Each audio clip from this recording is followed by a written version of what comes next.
Hello， 我是 Tommy。今天这集我们想来录的是关于养生的实际的做法。因为过去我们影片中也很多提到，不管是其他的 YouTuber 也很多提到，就是我们现在在3维嘛，然后我们要到5维去了，我们要到新地球等等等等，5维的想法跟3维想法不同之类的做法之类的差别。可是你会不会很好奇，那到底具体我们该怎么做，一步一步该怎么做才可以真的确认我们现在在5维，而且我们已经到5维，那这一步一路上升到5维的过程中，我们会有什么变化，我们该怎么确认我们现在在5维呢？今天就想针对这些内容打破砂锅问到底，然后确认很多细节。那我们就开始今天这节影片吧。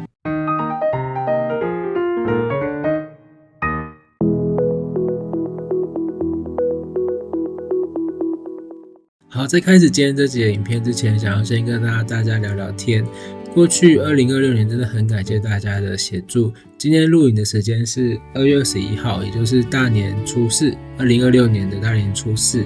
也就是真的就是今天是一个很开心的一天，然后新的一天，谢谢大家。然后我想什么？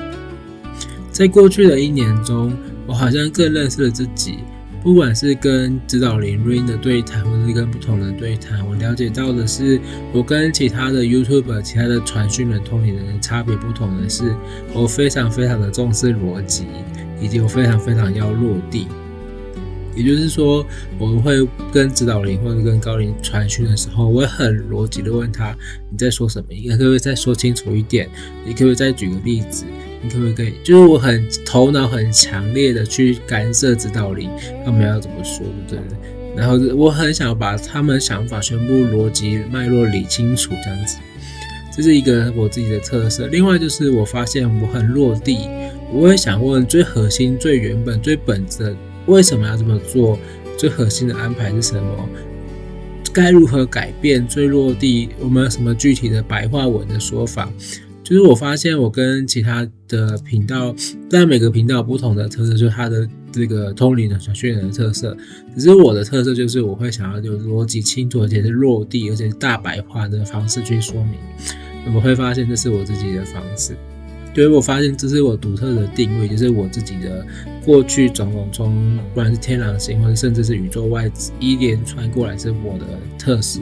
就是只有我 maybe 啊，只有我的特色这样子。然后看一下，那我在2026年新的一年的目标是，我不想要再工作了，也就是说，不想要再为了钱而把我的人生花在我没有兴趣的事情上。现在还是要工作嘛，还是要去公司工作啊？所以2026年的目标是希望可以做自己开心的事情，也可以赚到足够的养活自己的钱，养活我家人的钱。应该是我自己的钱，先养活自己再说。所以这是2026年的目标，所以我会继续更新 YouTube。那我目前有在重新开始更新我的 Podcast。那 Podcast 就跟 YouTube 比较不一样的是 ，Podcast 是我针对生活中觉察、生活中发现的一些内容，我会把它随心所欲的把它录成声音，然后会有更做自己的我自己，就是比如说我骂脏话啊或者什么，就是我做我自己，然后我把我当时的感受说法全部的录出来这样子。因为 YouTube 还是要比较正式通灵问问题的这种 style 吧，然后 Podcast 就是我想要干嘛我就干嘛，但还是会跟上面的高我讨论啦。所以2026年我会开始重新录 Podcast， 然后重新两边都会录，应该啦，一定会的。跟我说一定会，他会逼迫我的。然后最后就是很感谢大家的donate，因为我其实还有很多事情要忙，所以我觉得我可能短期可能2-3年之间都不会开会员区。我不知道这么说对不对，可是现在说死对不对？可是我觉得我没有那个心力跟没有那个时间，然后同时做很多的内容，所以我就觉得那就没关系，反正就是大家有缘在一起嘛，有缘互相交流，所以有缘那感谢大家的donate，当然没donate当然也没关系，就是能量交流，互相有缘这样子。所以这是未来的规划，以及想要做自己，然后回到自由，想要不再工作，不再被奴役等等的一些内容。那我们就回到这集的内容啦。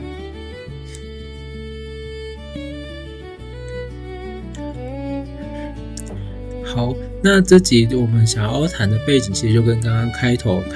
说的差不多，就是有什么具体的做法，我想要知道落地可以有没有 step by step 的 to do 可以给我们知道，然后我们该怎么做，以及当我们在做的当中，是不是会有什么一些变化？这些变化我们该怎么确认我现在在哪个 step 哪个阶段，然后我可以确认我在哪个阶段，我可以怎么改变，以及当我们越做越多的时候，是不是还有我现在也不知道未来的发生、未来的变化？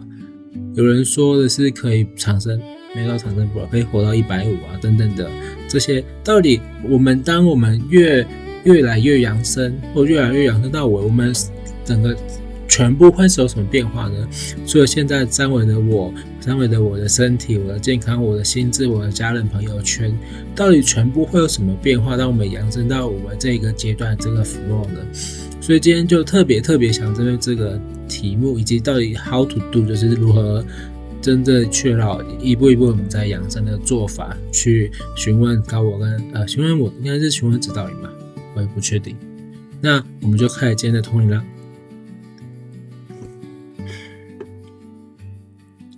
好，那稍等我一下哦。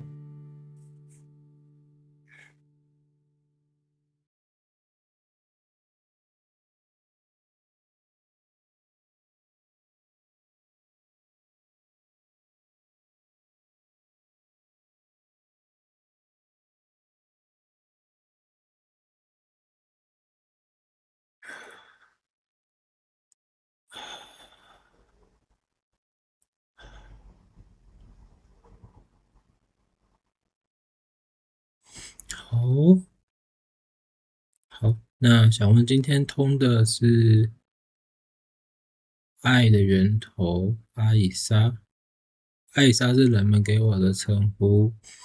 你可以称呼我爱的源头。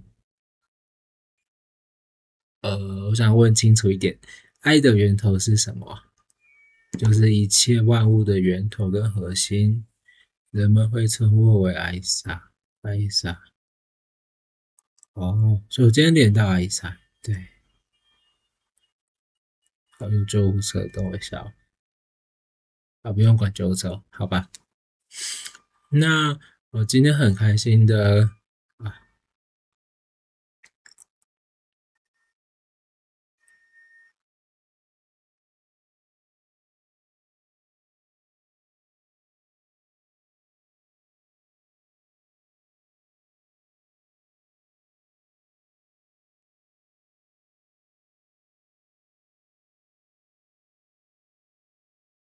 啊，今天塞车，救护车卡住了，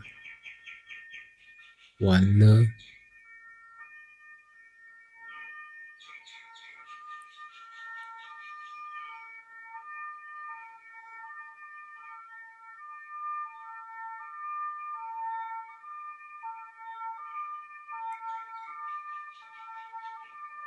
然后会中断了。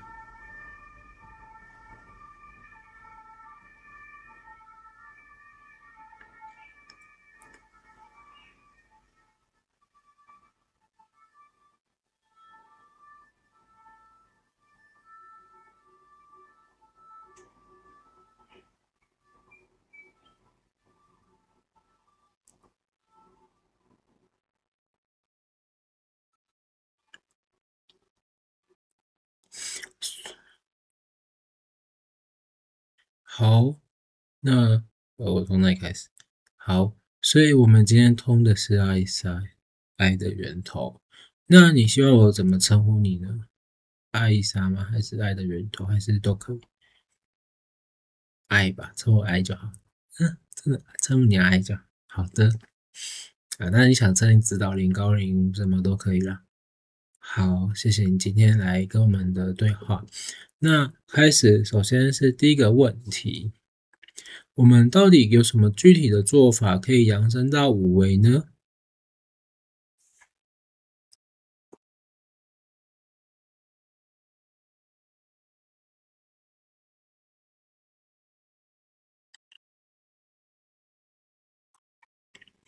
哦，我们要扬升到五维，我们需要先理解的事情是，我们每个在地球或在三维的人们，你们都是跟我一起，我们一起从源头出来的。我们在源头诞生后，会开始慢慢想要去探索不同的世界，所以慢慢会来到不同的维度，可能慢慢往下到11维、10维、9维、8维、7维，会慢慢的在不同的地方去待着，去不同的体验，然后开始会想要更多不同的体验，然后会慢慢把自己继续降频率，降频率，降频率，降到 maybe 5维、4维、3维。所以每个地球的人们都是从高频率来的。为什么要来到地球呢？地球是有实际的肉身、实际的重力、实际的物理、实际的空间，让我们可以实际感受到彼此是不同的，但我们在源头都是彼此是合一的，彼此是一体的。而来到地球后，我们每个人都是分离的，每个人都有不同的身体可以去控制、去操控、体验这世界。就像是你原本是一个灵体，可以这么理解，原本一个灵体，突然有一个身体可以让你操作在这个世界游走，让这个世界冒险。所以我们会为了好玩，为了新奇，为了体验，来到了三维。而我们原本的灵魂其实是无比巨大的光芒，无比巨大的光芒跟爱，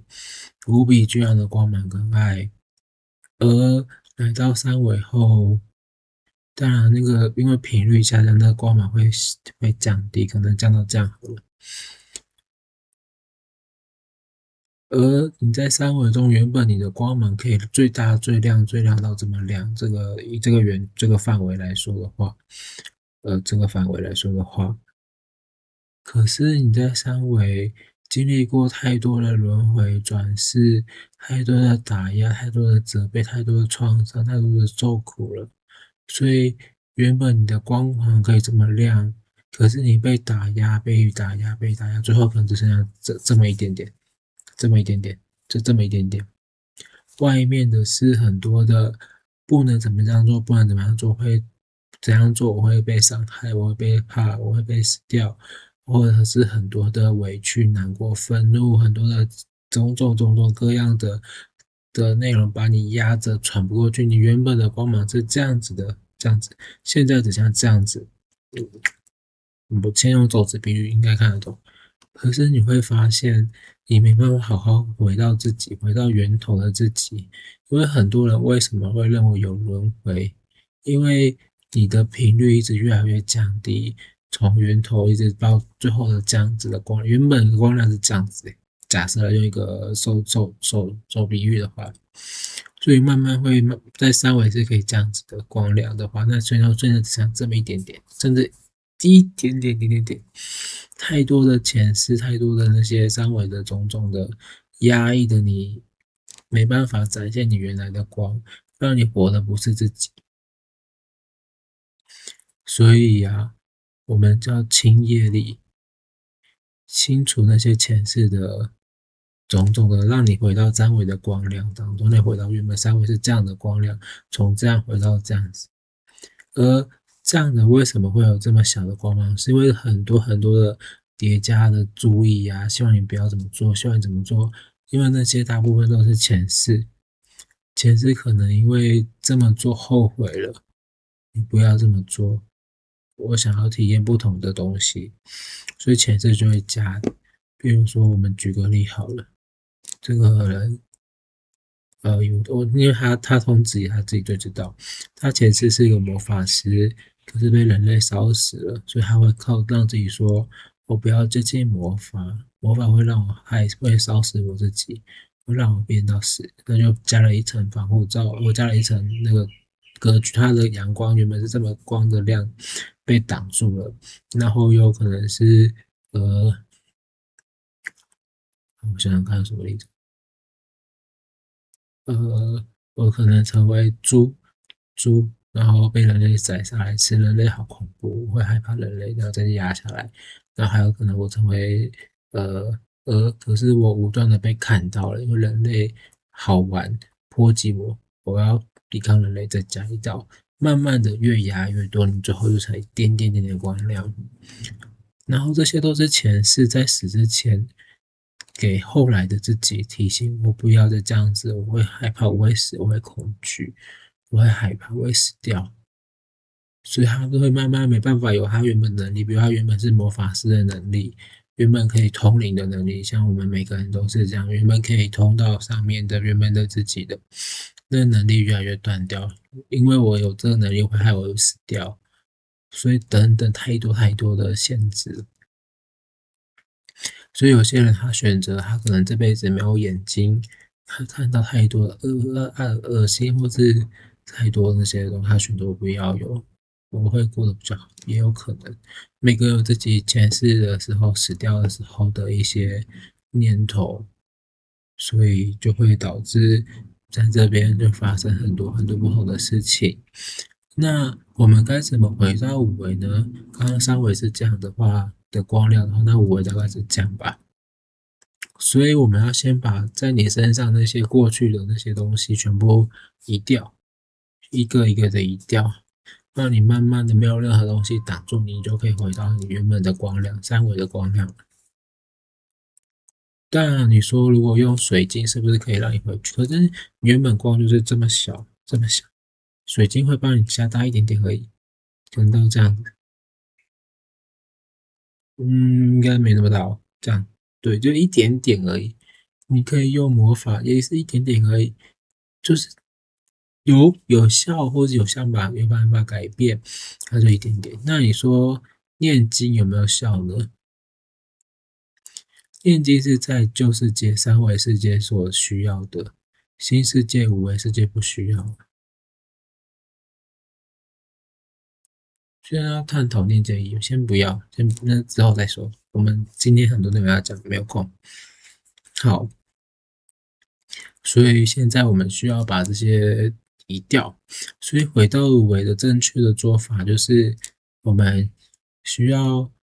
把你身上前世对你的保护，前世不希望你犯一样的错误，比如说前世外遇，他希望你不要外遇等等的，或者前世在家里很痛，他希望如果他可以外遇，遇到一个女生多好，就会一直外遇，都有可能啊，或者他自己讲的，所以我们希望把这些东西移除，回到你原本的光亮。所以最需要做的就是了解你现在生活中让你不开心、让你不快乐的事情，因为原本你是这样的光亮的，什么东西阻碍了你，让你变成这么小的光亮，甚至一点点的。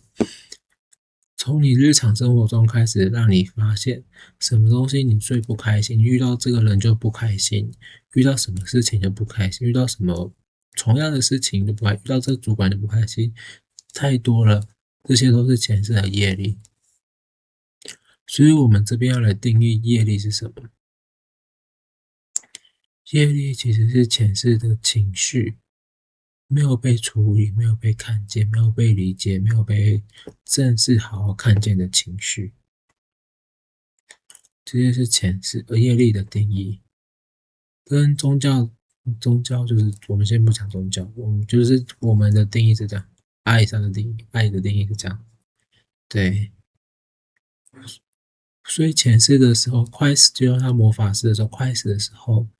好恐怖，好恐怖，我要被烧死了。好恐怖，好恐怖！我不要接近魔法了，我会被烧死。那这就是一个业，那个恐惧的情绪就会累积在那里，就是一个业。太多，就是我刚刚的例子，你可以自己想。我恐惧，我这一次回看我这集，我好后悔做这个决定哦，我不要再做这个决定，等等，这就是一个业。所以我们要去从生活中让你最不开心的地方谈起。让蛮理解那些业、那些前世的情绪是什么？为什么他们要这样做？为什么前世的我要下这个情绪？当时为什么？当时是什么状况？当时发生什么事情？而这些是因为现在有这个时间，现在有这个养生的时间，现在人类，在三维的地球的人类已经体验了差不多了，够了，够了，不要再体验，你们差不多要回更高维的，回到源头，回到原本的你了，回到更高维。所以现在我们就会想要让更多的人看见这个，以及他可以去理解他的前世，知道他前世发生什么事情，知道前世所做所思所想，为什么这么做。所以以前的前世你们没有机会，不是他们懒惰，他们不努力，或者他们没有处理好自己的前世，不是，只是现在这个时间到了，现在这个时间到了，你们要去处理好前世，或者处理好那些业。所以这是第一个问题，该怎么做呢？清除你的业力，业力的定义是前世的情绪的累积，所以我们要清除这些业力。那该怎么去读到前世呢？很多工具，但我们会希望每个人都可以自己去读自己的前世，不需要依赖每次都要去催眠，或者每次都要去请其他人的阿卡西记录解读师来读。所以会有很多的方式，但是最快速的方法就是去学习怎么解读阿卡西记录，然后慢慢的自己去解读前世。这是我们给大家最快的建议，每个人自己去学习怎么解读阿卡西记录，知道前世发生的事情，为什么前世要做这个决定，前世的恐惧情绪是什么，害怕情绪什么等等的。所以最大的做法就是去学阿卡西记录，每个人自己学解读自己的前世。除了阿卡西记录有什么解读前世的更快？没有。对于现在人类最适合的方法就是解读自己的阿卡西记录，而且自己解自己吗？不一定。可是你不能都依赖其他人，你需要有时候自己靠自己去解读。所以我们的建议是去学阿卡西记录去解读，但是市面上有很多阿卡西记录的老师，你可以自己找自己有缘的。叫我把名单放下去，你不要这么做啦。好了，那反正就是你自己找有缘的，对不对？然后你要先从解读自己的前世开始，一个一个限制性信念拔掉，一个一个恐惧前世害怕恐惧拔掉，你就会从这么小的光慢慢变大，慢慢变大。要我分享不用，但是你知道他以前就是大概这样想2021巨小，现在我大概这样吧。那它真正三维的，它最大量都可以到这里，这样，所以已经慢慢的在放大了。那最近它正在释放更多的前世的业，所以更多要让它全部撕掉、放开，然后把它回到更高。对，这就是具体的做法。我艾莎与爱的源头的建议。太多，每个人的太多钱，是因为你们都在地球轮回，平均大概有300到500、600都有的事嘛。可是一次是一趟的来到三维的肉体的这一趟的话，可能有一些人像他有很多事是成为蚂蚁，或者猪，或者是小狗、小猪，都大概十几年吧，可能快就过了啦。就是每个人有太多不同的事了，平均大概看起来大概300到500-600都有，但还有更多的就是平均。可是300到500-600每一次都有各种不同的情绪，而且是没有被处理的，那些加在一起非常非常多，要花可能4-5年吧，才可以把它全部解完。每个人的时间不同了，但是他从我自己说，我2022年底学习嘛，然后到现在2026、2023、24、25，3年了，还没解完，还没解完。现在正在释放，但是还有很多。会从你，听阿伊莎说了，不要说，会从你最身边的人开始，因为会成为你的家人的人，就是业最重的人，会成为你的身边每天，或者是每天，或者是公司同事，或者是身边一定会遇到的人，每次就是最亲近的人。可能关系不一定最亲近，可是一定会遇到的人，家人一定是，同事一定是，伴侣一定是，小孩一定是，全部这些都是。然后你的好友、朋友对都是一件事，特别是让你不开心、让你不舒服的那个人，就是业力最重的人，至少是这一次要让你学习的人。因为每个人呢，每个灵魂呢，死掉后会自己选择接下来我要体验的剧本，我要谁来当我爸，谁来当我妈，谁来当我的角色。那代表有什么？可能这一次我妈打我，我对她很没送，换我当我妈。哦，这现在我讲对，我们举例好了，爱一下举例，爱举例，这我不会举例，但你自己可以举例。比如说好了，我遇到的事情是我妈打我，我有那个愤怒的情绪放不掉，我变成好好，我要选我妈来当我小孩，我要打她，我要报复她。但这是在轮回当中会有的，然后就互相恩恩怨怨，就对对，所以阿丽莎先说，爱情说就是你叫我什么名都可以，随便啊，反正就是我们会有这种轮回，因为你慢慢的在三维中互相欺负、互相伤害、互相攻击，你的维度就是卡在这里，卡在四维吧，最多是四维，我没办法回到源头去了。所以不是我们有一个轮回的机制，只是当你进来三维地球的游戏后，你的频率越来越降低，你频率升不上去，又回不到上月了。所以说，要从身边的人开始解读起，特别让你最不开心，就每次就很烦的人，很厌倦的人，很烦，不想跟他在一起，不想靠近他的人，想到他就烦。这些人开始，这些很多前世的关系都是恩恩怨怨啦。然后，那我们就开始来讲，当我们第二个问题是，诶，慢慢清楚业力后，我们的阶段性会有什么不同的变化？第二个问题，好，那顺便来讲第二个问题。好，当你慢慢解读这些让你不舒服的人、不舒服的事情的这些议题后，你会发现，你跟身边的人的关系会慢慢变好。你会发现，你会慢慢的跟身边的关系越来越好。因为你已经知道这些钱是为什么让你来这世界去学习，继续跟他相处，跟这个人你最讨厌的人，或是继续或相爱相杀的人来相处。哦，你知道为什么？你知道你们每次冲突点什么了？你透过解读前世了解到了。OK，好，那你就不需要再跟这个人有重复这些模式，继续在那边狗狗底了，在这边重复的模式，你们的关系会慢慢变动，慢慢变好。那当然，除了跟人以外，跟事情、跟钱也好，跟各种事情万物都可以，你的生活周遭会慢慢改变。你不再会是像以前重复的那个模式，会有那个重复的模式啊，是因为希望你在这个重复模式去努力、去突破、去改变。比如说，每次他看到他妈就会害怕、恐惧、逃避，然后应和他妈说：“啊，好了，没事啊，你不要管了。”然后就害怕、恐惧了，那他就卡住了嘛。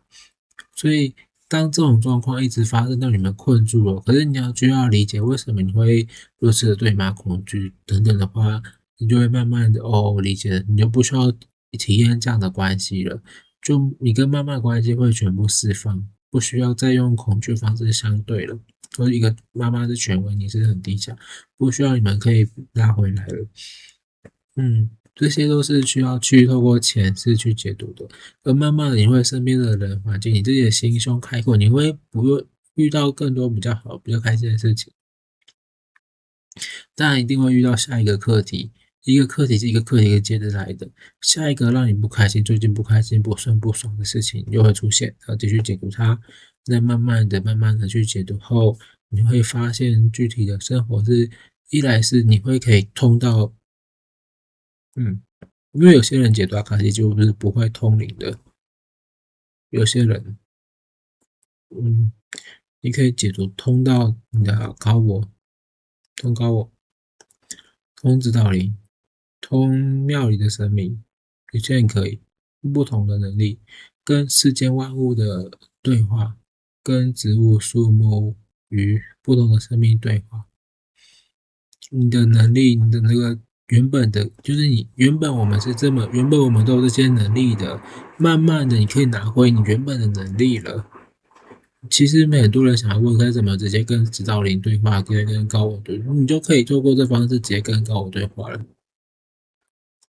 那你跟高我对话后，慢慢的、慢慢的，你需要做的事情是持续的跟高我对话。高我会引领你生活中遇到更多的不顺利，这些都是接下来要面对的课题，一步一步、一步一步去处理，一步一步去面对，一步一步去接下来进行。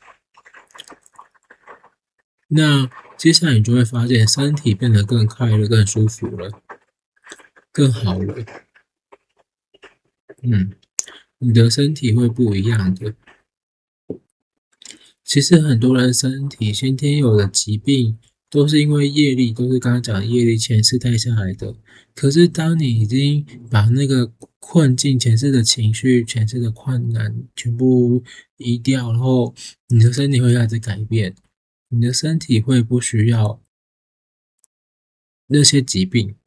你可能以前有吃什么药，那些药就不需要吃了。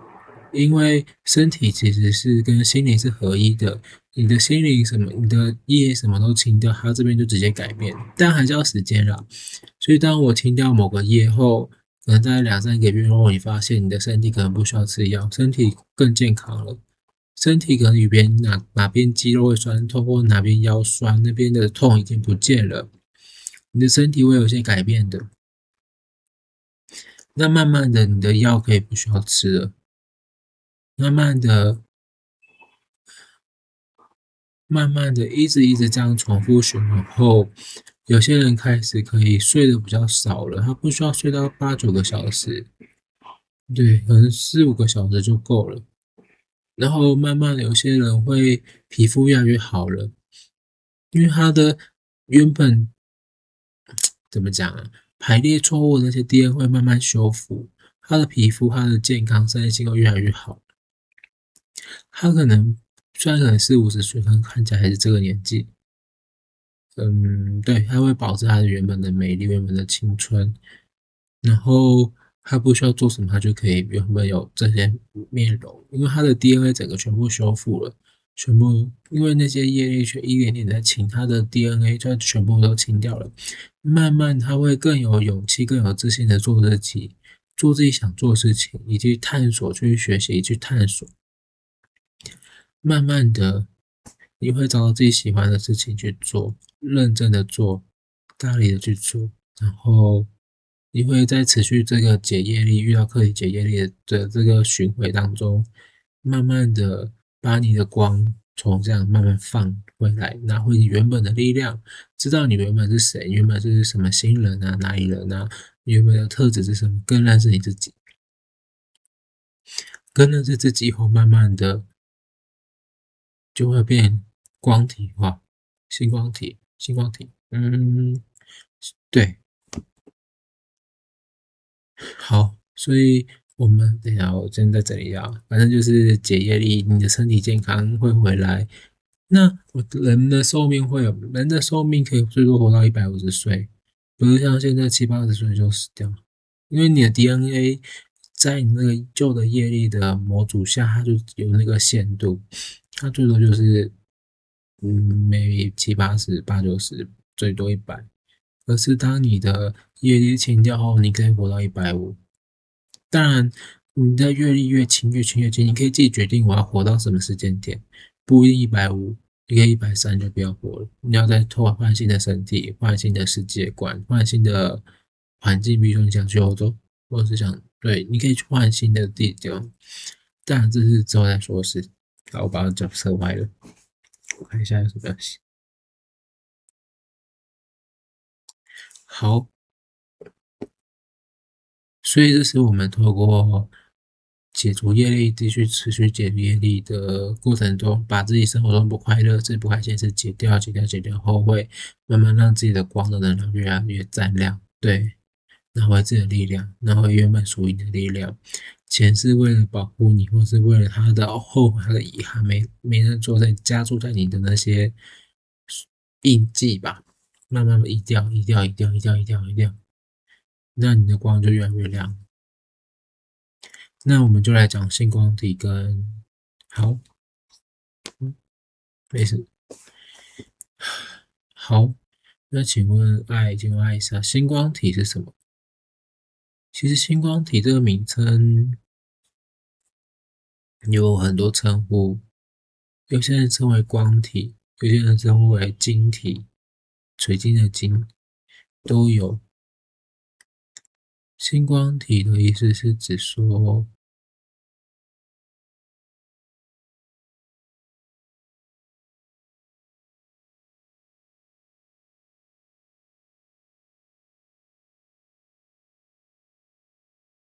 哦，完了，我没看书。对，没错，你没看书。那我可能花长一点时间接讯息来做一下星光体。人类会慢慢变成星光体，也就是说，你可以脱离你的身体吗？不是，你会变得更轻盈，你的 DNA 全部重组后，你会变成星光体。所以是我的 DNA 全部盖住后，就会变成星光。对，星光体的状况是什么？对，我已经进到星光体后，我会有什么的改变？身体上或者你会更轻盈，你不需要吃那么多，你可能只要吃简单的东西就好。你没办法接受能量太重的东西，比如说肉类，或是那些化学养殖的植物们，你只能接受更高频率的东西，高频率的东西。然后，但你也不需要吃那么多。然后让你变成星光体后，你就可以自由的出去外面。其实你身体还在这边，但你可以自由去其他世界冒险。你可以自由把你的意识连上其他的星，然后去其他的行星冒险。比如说你想回到毛素星，有点难，但你可以去其他的比较三维、低维度、四维度、维度的星，比如说小灰人的星。你可以跟小灰人他们去讨论，去很多的学习。当然，你可以到地底的地底人们去讨论。你可以到不同的行星去，你已经脱离这个肉身的牵挂了。原本肉身你就要被绑住在这里，绑住在身体里面，你没办法离开身体。可是当你星光体后，你就可以离开身体了。所以类似出体嘛，出体就是我人还活着，但是我灵魂里不是出体，不一样。所以当我星光体后，我就可以离开这个，我就可以同时在身体里面，但我意识跑出去，意识跑出去，应该这么理解，意识跑出去，然后去探索不同的世界，去理解不同世界，然后你可以回到你的源头，生命的源头，然后你就连到地球之心，连到宇宙之心，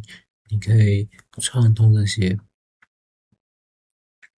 更多这些可能他接不到了，因为他没有这些知识。可能阿里山有很多书籍，你可以再去看，但可能对现在人类已经没有那么，人类还没有那么快。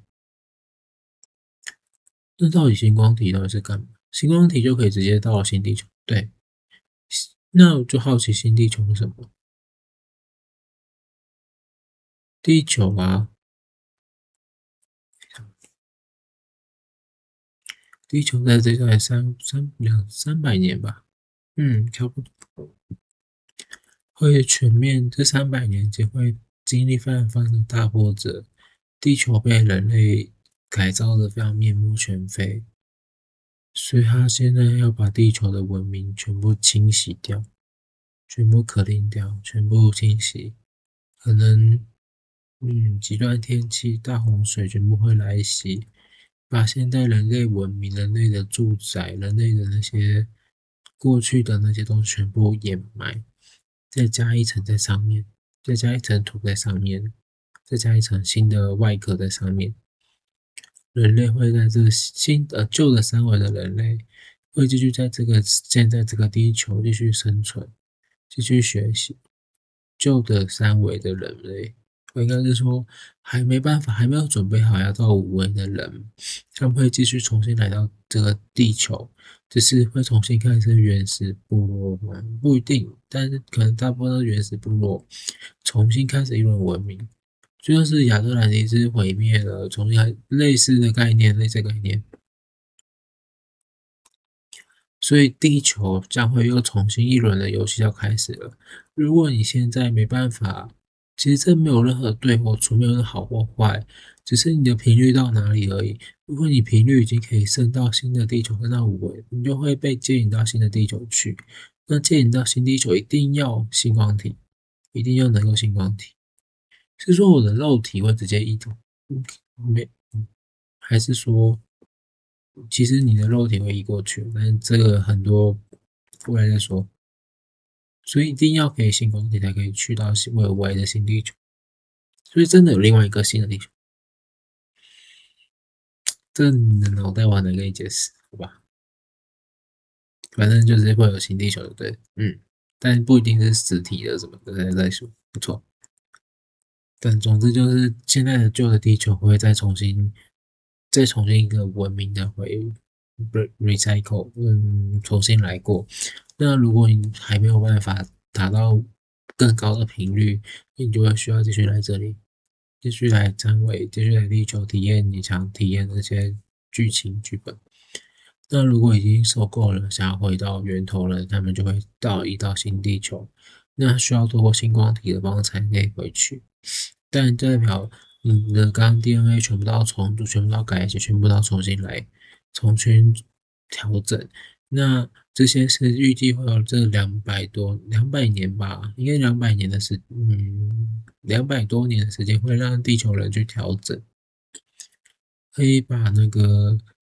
就是赶快把就是包括前世业力那些去，如果你已经受够3维，受够的世界，还有200年的时间让你可以准备，让你清掉这些业。所以如果你这次来不及也没关系，因为我们会有很多名额给离世的人可以继续再重来的，再继续来地球的，会有很多名额，不用担心挤不进来。然后他继续来地球，继续把那些业力清一清。那有些来地球会不会已经有一些新的记忆，或者是更高维的知识，宇宙全貌已经可以接稿？我不一定，可大部分是不会的。可他们会比以前像现在这次可能60、70岁僵化的思考、僵化的想法、传统宗教性，或者去全部割掉，直接目的就是要把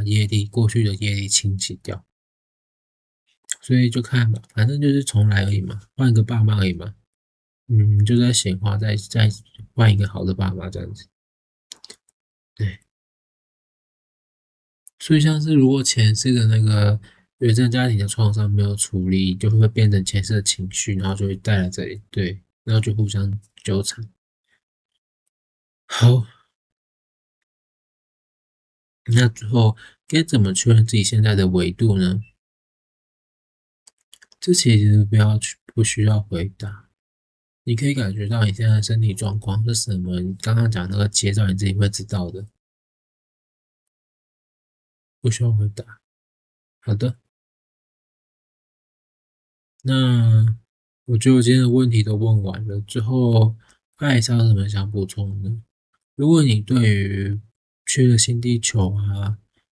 然后星光体或者你是有什么改变的话，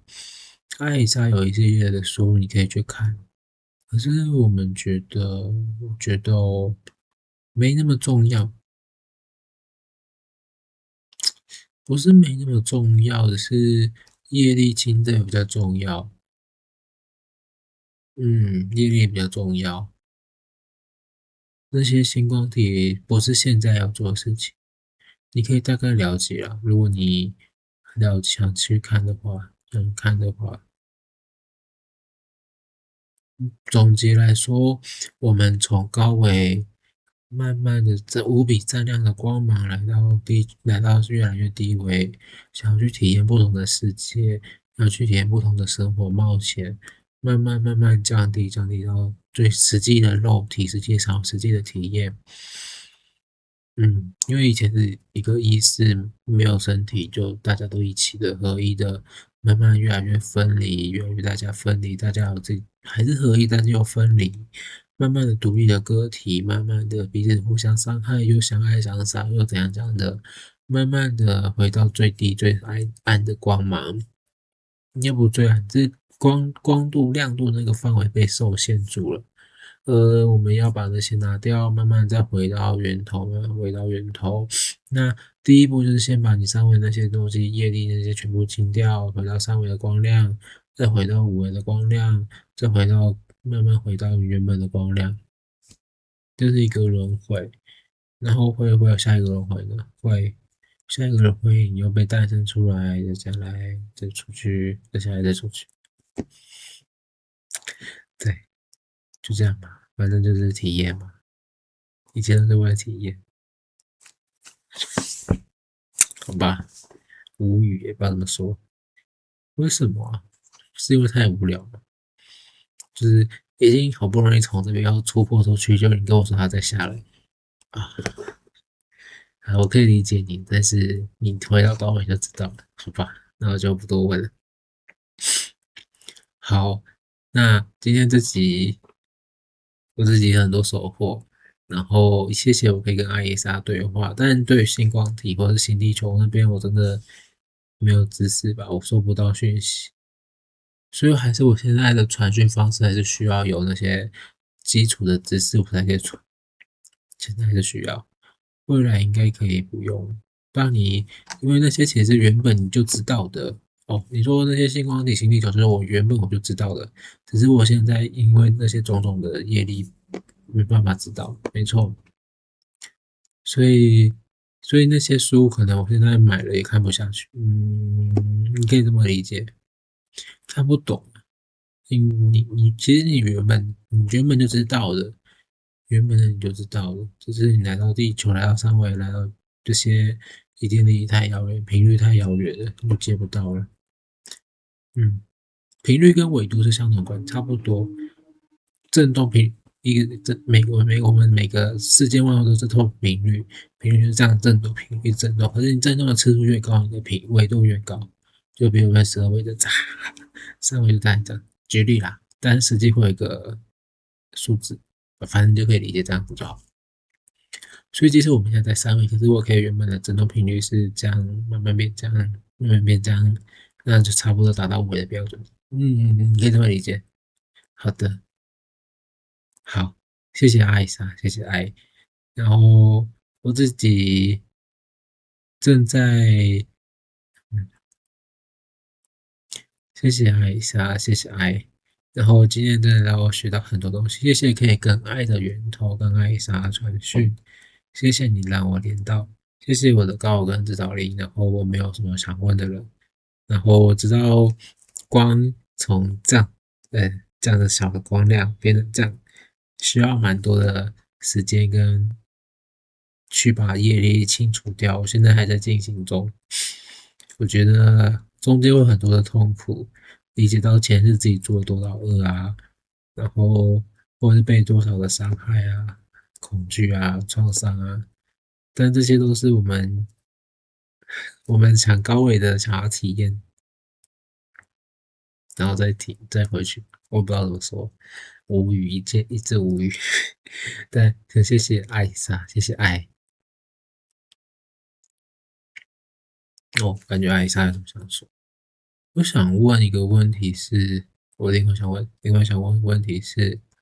为什么宇宙的源头爱是爱呀、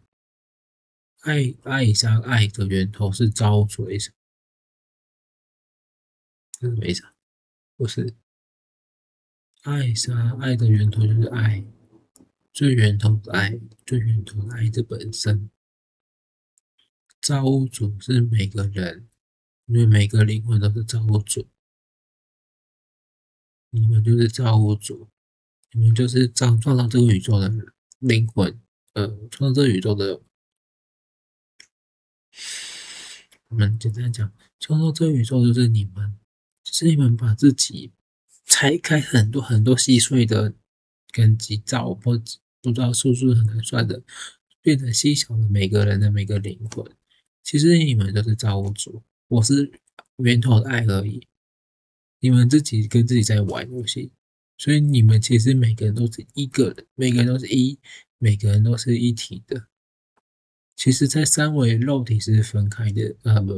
反正每个灵魂是分开，肉体也是分开的。可是当你们回到高，每个人都是合在一起的，又独立又融合在一起。但回到最高维源头，但每个人都是创造这宇宙的一，就这样而已。哇，好的。所以阿伊莎并不是造物主或什么，只是爱的源头。